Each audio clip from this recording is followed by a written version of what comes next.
Bienvenue dans cette nouvelle vidéo où on va voir ensemble s'il faut ouvrir un compte bancaire pour sa micro-entreprise, on va voir ensemble s'il faut ouvrir un compte bancaire professionnel ou si un compte bancaire séparé suffit, on va voir dans quel cas il faut ouvrir un compte bancaire séparé obligatoirement, on va voir pourquoi c'est une bonne idée de créer un compte bancaire séparé et on va voir une banque en ligne gratuite que je vous recommande chaudement. Faut-il créer un compte bancaire professionnel pour sa micro-entreprise?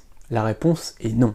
Quel que soit votre chiffre d'affaires, vous n'avez pas à créer un compte bancaire professionnel. Souvent, c'est quand même assez cher, c'est 20 euros, 30 euros par mois, ça fait quand même 240 à 360 euros par an.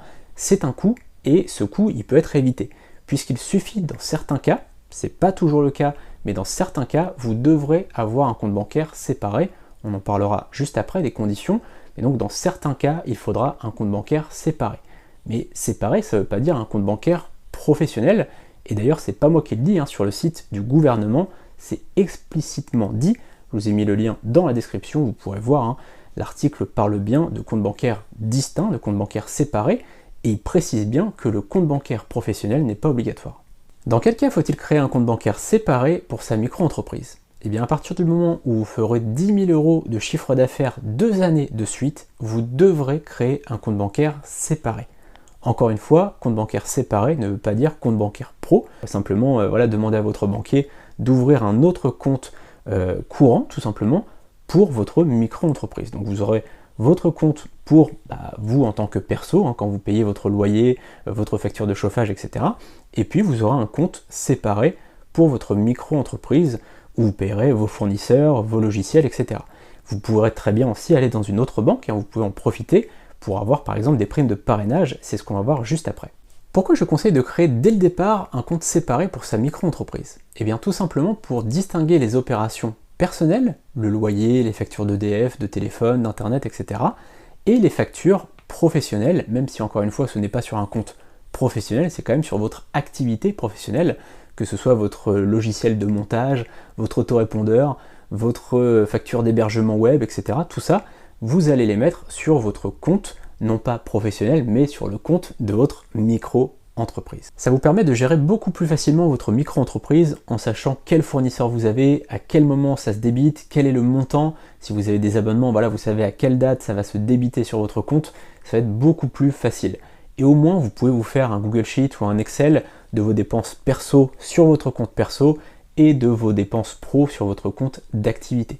Ça vous permet vraiment d'avoir une vision claire et au moins vous pouvez gérer beaucoup plus facilement, ça vous habitue à avoir cette cloison.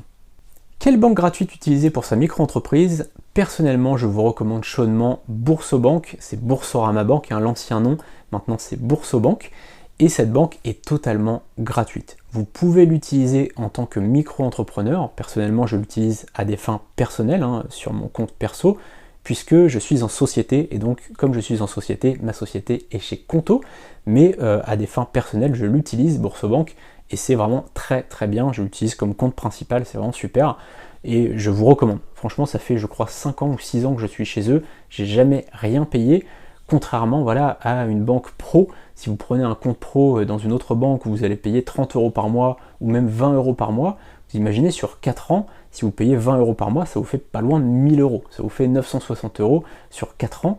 Là, finalement, sur 4 ans, ça vous fait 0 euros. Donc c'est quand même plutôt pas mal d'utiliser une banque comme ça qui est gratuite et qui est totalement, c'est une néobanque, donc c'est très très pratique. Vous avez le virement instantané, etc. C'est vraiment très très très pratique. Je vous ai mis un code parrain dans la description si ça vous intéresse. Alors selon le jour où vous inscrivez, parfois c'est 80 euros, parfois c'est plus. Mais voilà, c'est 80 euros de bonus de bienvenue, donc n'hésitez pas à l'utiliser, le lien est dans la description. Voilà, c'est la fin de cette vidéo, n'hésitez pas à vous abonner et à activer la cloche pour ne rien manquer des prochaines vidéos, et si vous recherchez une plateforme freelance, je vous ai mis le lien vers befreelancer.com dans la description. C'est notre plateforme de freelance du digital, que vous soyez développeur, graphiste, web designer, copywriter, expert SEO, peu importe, vous serez les bienvenus sur befreelancer.com, le lien il est juste en dessous dans la description. A très bientôt pour la prochaine vidéo, salut.